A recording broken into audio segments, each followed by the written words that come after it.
73 আইন দিয়ে আপনি বিচার করছেন।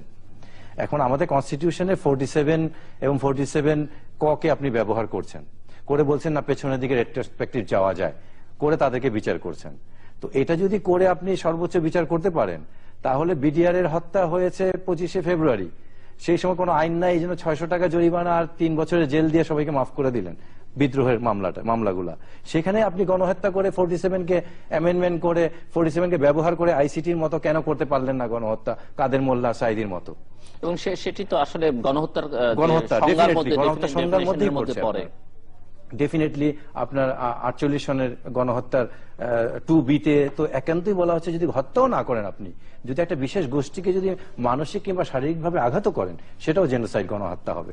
আমি সেই দিকে যাচ্ছি না, আমি প্রথম এটা যাচ্ছি। দ্বিতীয়টা যেটা আপনি খুব ভালোভাবে ধরেছেন, যে বলেছেন যে আসলে যারা মূল অপরাধী 195 জন কিংবা হোয়াট এভার পাকিস্তানি সোলজাররা, যে তাদেরকে ছেড়ে দিয়ে আপনি অবজারভারি ফোর্স হিসেবে যারা সহযোগী তাদের বিচার করতে পারেন কিনা। খুব সাধারণ আইনের বিশ্লেষণ হচ্ছে, ধরেন আমি এখানে আমরা একটা ক্রাইম করলাম, একটা হত্যা করলাম, করে এখন এই লাশটাকে আমি কি করব, আমি গাড়িতে করে নিয়ে আমার ড্রাইভার সহ এবং আপনার লোকজন সহ এটা বুড়িগঙ্গায় ফেলে দিলাম। এখন বিচার হচ্ছে, তাদের ফাঁসি হয়ে গেল, আমাদের কিছুই হলো না। মূল অপরাধ যারা খুন করেছে, যারা হত্যা করেছে, তাদের এখানে শাস্তির আওতায় আপনি আনছেন না, কিন্তু যারা সহযোগিতা করেছে তাদেরকে আপনি আনছেন। একটা প্রশ্ন এখানে রয়ে গেল। দ্বিতীয়ত যেটা আমি সাইদের কেসটা স্পেশালি বলতে চাচ্ছি এই কারণে যে এটা একেবারে আইনগত। আমি কিন্তু যুদ্ধাপরাধী বিচারের একদমই পক্ষে, প্রশ্নই ওঠে না। আমি কট্টর জামাত বিরোধী। আমি আবারও বলে নিচ্ছি যে এখানে কোনো সুযোগ নেই আমাকে রাজাকার কিংবা নাস্তিক বলার, কারণ যে আমি ওইদিকে গেলে বলবে রাজাকার, এদিকে বলে নাস্তিক। যে আমরা যারা সাদা কালোর বাইরে গ্রে থাকতে পারি, ধূসর থাকতে পারি, এটার কোনো অস্তিত্ব এই সমাজে নেই। সাইদির মামলাটায় 20টা অভিযোগ তাকে করা হয়েছে, চার্জ। তার মধ্যে 12টায় কিন্তু তাকে খালাস করা হয়েছে, অভিযোগ প্রমাণিত হয়নি। 8টার মধ্যে মাত্র 2টাতে তাকে মৃত্যুদণ্ড দেওয়া হয়েছে। এই 2টা কেস কি? 2টা কেসের একটা হচ্ছে ইব্রাহিম কুট্টির মামলা। সেইখানে বলা হচ্ছে যে ইব্রাহিম কুট্টিকে সে হত্যা করেছে, কিন্তু দেখেন ইব্রাহিম কুট্টির মামলা, এটা সার্টিফিকেট কপি আমি দেখেছি, 17/7/1972 সনে তার ওয়াইফ একটা এফআইআর করেছিল ইব্রাহিম কুট্টির মামলায়, যে আমার স্বামীকে এরা মেরেছে। সেখানে কিন্তু সাইদির কোনো নামই নেই। একটা মামলা সেখানে হয়েছে এবং সেখানে তার নাম নেই। আবার সেই মামলায় আপনি এত বছর পর, এটা ডাবল জিপার্ডি হচ্ছে। এক অপরাধে একটা বিচার তো হয়েছে, একটা আইনগত, এটা অ্যাপিলেট ডিভিশন ডেফিনেটলি আসবে।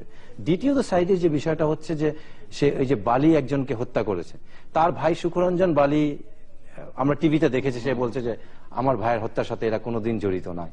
তাকে কিন্তু আইসিটির সামনে থেকেই পুলিশ কিংবা র্যাব ধরে নিয়ে গেছে এবং এটার জন্য হাইকোর্টে পর্যন্ত তারা গেছে যে তাকে উদ্ধার করে আনা হোক, এই সাক্ষীকে নেওয়া হয়নি। তো ডেফিনেটলি পাওয়া যায়নি। অ্যাপিলেট ডিভিশনে এই আইনগুলো বিশ্লেষণ তো আসবেই। এখন কিছু জিনিস হচ্ছে আইনের বিষয়, আইনকে ছেড়ে দেওয়া উচিত। কিছু জিনিস রাজনীতি ছেড়ে দেওয়া উচিত। এখন আইন আর রাজনীতিকে যদি এক করা হয়, তাহলে ওটাই ঘটবে যেটা শাহবাগে হচ্ছে। শাহবাগ থেকে বারবার অঙ্গুলি নির্দেশন করা হচ্ছে আপনার ট্রাইব্যুনালকে যে তুমি এভাবে রায় দিবে। আমাদের পার্লামেন্ট থেকে প্রাইম মিনিস্টার পর্যন্ত বলছেন যে এভাবে হলে ভালো হয়।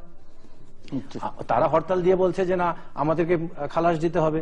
তো বিচার ব্যবস্থাকে যদি আমরা এইভাবে অঙ্গুল নির্দেশনা করে যদি কণ্ঠ রোধ করে ফেলি, তো বিচার বিভাগের একটা বড় ধরনের কিন্তু সাফোকেশন হয়ে যাবে এবং এতে কিন্তু নিঃশ্বাস বন্ধ হয়ে মৃত্যু হওয়ার মতো একটা আশঙ্কা হবে। আমরা মানে এজ এ লয়ার উনি পার্সপেক্টিভ গুলো বলছেন। এখানে 47A-তে যে আপনি বোধহয় রেট্রোস্পেক্টিভ ইফেক্টের কথা বলছেন, খেয়াল করেন মাত্র আইসিসি